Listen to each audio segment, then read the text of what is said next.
नमस्कार दोस्तों, स्वागत है आपका जीएस बाई देवदुर्गा क्लास में।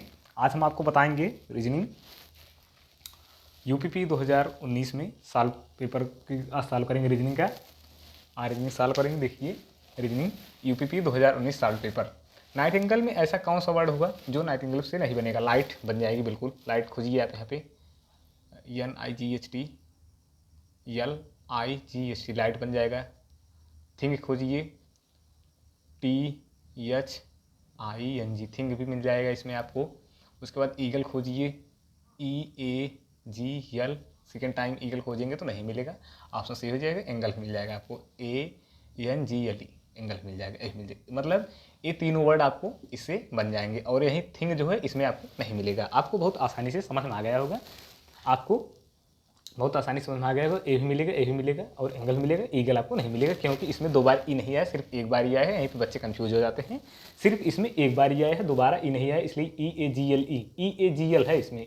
इसलिए कंफ्यूज करने के लिए दे भी दिए गए हैं कि EAGL सेकेंड टाइम ई नहीं दिया है, इसलिए ऑप्शन 3 सही होगा। अब आसानी से समझ में आएगा। आइए सेकेंड क्वेश्चन की तरफ बढ़ते हैं। ठेकेदार इमारत। आप जानते हैं कोई ठेकेदार होता है, इमारत का ठेका लेता है। ठेकेदार इमारत का ठेका लेता है, इमारत बनवाकर तैयार करवाता है। तो आप उसे पैसा देते हैं, वह ठेका लेता है और आपका घर बनाकर तैयार करता है। तो उसी प्रकार आप एकदम ऐसे मैच करते हुए ऑप्शन को सर्च करना है, देखना है जो इससे मैच कर रहा हो, आपको सिर्फ वहीं सर्च करना है और आपको वहीं देखना है। तो आइए ईमानदारी से देखिए यहाँ पे। आगे से अगाय अस्तबल से कोई संबंध नहीं है क्योंकि अस्तबल में घोड़ा रहता है, इसे तुरंत कट जाएगा। उसके बाद वकील का किताब से कोई संबंध नहीं है, वो अधिकतर काम करेगा, पढ़ेगा घर पे, लेकिन उसका काम यह नहीं है किताब पढ़ना सब सामने। उसके बाद मोची जूता। उसके बाद कोई नहीं, इसका कोई नहीं होता है, उसमें मोची जूता का काम करता है। मोची को अगर आप जूता देंगे तो वह बना के दे देंगे। ऑप्शन 3 सही है। उसके बाद ऑप्शन ऐसे ही। उसके बाद आइए क्वेश्चन नंबर 3 पे आगे बढ़ते हैं उसी क्रम में। और एक बढ़ता हुआ क्रम आपको बताएगा, मतलब यहाँ पे क्या आएगा उसको आपको सर्च करना है। 11 में 3 जोड़ेंगे तो 14 हो जाएगा। 14 में 5 जोड़ेंगे तो 19 हो जाएगा। 19 में 7 जोड़ेंगे 26 हो जाएगा। 26 में 9 जोड़ेंगे तो 35 हो जाएगा। अब वहीं आपको जोड़ना है आगे क्या आएगा।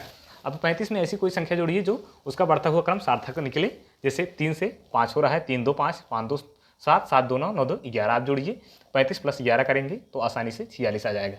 35 + 11, 5 1 6 3 1 4, 46। ऑप्शन नंबर 2 सही है। आपको यह बहुत आसानी से समझ में आ रहा होगा, एकदम आसान भाषा में समझा रहे हैं। तब आइए नंबर 4 पर बढ़ते हैं। 10 तिहाई 30। उसके बाद 10 तिहाई 30 - 10 करोगे तो 20 आएगा। 20 तिहाई 60 - 10 करोगे तो 50 आएगा। 50 तिहाई 150 करोगे तो -10 करोगे 140 आएगा, 140।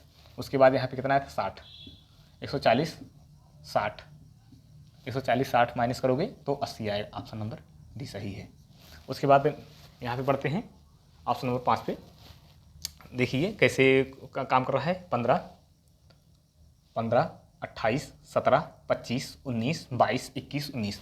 आपको यहाँ पे बताना है क्या क्या आएगा। 2 ऑप्शन दिए गए हैं, आपको 2 रिक्त स्थान दिए गए हैं, वहाँ पे आपको फिल करना है। तो आइए देखते हैं। एक गैप दीजिए। 15 2 17, 17 2 19, 19 2 21 और 21 2 23। फिर उसके बाद यहाँ से देखिए 28 में 3 घटाओ 25, फिर 3 घटाओ 22, फिर 3 घटाओ 19, फिर 3 घटाओ कितना आएगा आप जानते हैं। 19 में 3 घटाने में 16 आएगा।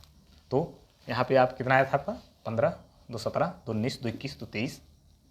उसके बाद कितना आएगा यहाँ पे कितना आएगा 28 25 22 -3 19 -3 16, 23 16। ऑप्शन में देखिए कहाँ पे नहीं है, यहाँ पे नहीं है, यहाँ नहीं है, यहाँ नहीं है, यहाँ है। ऑप्शन डी में है, तो ऑप्शन डी सही होगा। आपको आसानी से चारों पाँचों क्वेश्चन समझ में आएगा होगा। आइए आगे बढ़ते हैं। देखिए यहाँ पे क्या हो रहा है। यहाँ पर DFE आप देखेंगे पहली नज़र में तो आपको एक क्रम नहीं दिखाई दे रहा हो, और यदि ये एक ही तीनों क्रम का एक ही शब्द दिया है, आप इसे सेट करेंगे तो आसानी समझ जाएंगे। जैसे EFG ना, डी दिया है तो आइए यहाँ देखती है IJK नहीं है। इसके बाद इसे आसानी से समझ सकते हैं DEF ना, तो इधर एंटी क्लॉकवाइज जाएंगे तो आपको आसानी से समझ में आएगा। DEF फिर HIJ ऐसे बना रहा है। फिर आप यहाँ पर भी जाइए और हाँ यहाँ पे ध्यान दीजिएगा, DEF के बाद DEFG, जी खाली है, उसके बाद HIJ आसानी समझ में आएगा होगा। DEF, उसके बाद G स्थान खाली है, HIJ यहाँ पर J है, HIJ, फिर K यहाँ पर स्थान खाली है। आप ध्यान देंगे यहाँ पे खाली यहाँ पे है ना। उसके बाद LM N के बाद N आया, ओके। उसके बाद M तक पहुँच गए तब N खाली रहेगा, जैसे आप आगे क्रम बढ़ रहा है N खाली रहेगा। N के बाद NOPQ, PQR, क्या होगा PQR यहाँ पर पढ़ा। उसके बाद Q बाद R खाली रहेगा, R के बाद यस R तक आया है, यहाँ पर N तक आया था, LMNO यहाँ पर O खाली है, सॉरी। उसके बाद PQR यहाँ पर यस खाली रहेगा, यस के बाद क्या रहेगा TUV, क्या रहेगा TUV, ए ऑप्शन ए सही हो जाएगा। आइए आगे बढ़ते हैं। महिला डॉक्टर पिता, तो कोई भी महिला डॉक्टर हो सकती है, कोई भी महिला डॉक्टर हो सकती है, कोई भी पिता भी डॉक्टर हो सकता है, तो ऑप्शन इस तरह मैच करेगा, ऑप्शन नंबर सी सही है। आइए यहाँ पे देखते हैं। नींबू खट्टा होता है, नींबू हमेशा खट्टा रहेगा, किसी भी कंडीशन खट्टा रहेगा नींबू, हाँ। तो उसी प्रकार आइसक्रीम हमेशा किसी भी कंडीशन में क्या रहेगा, ठंडा रहेगा, किसी भी कंडीशन में आइसक्रीम हमेशा ठंडा रहेगा, ऑप्शन नंबर ये सही है। तो धन्यवाद। बताइए आपको ये सेशन कैसा लगा, कृपया कमेंट अवश्य करें, शेयर, सब्सक्राइब और लाइक करना ना भूलें। धन्यवाद।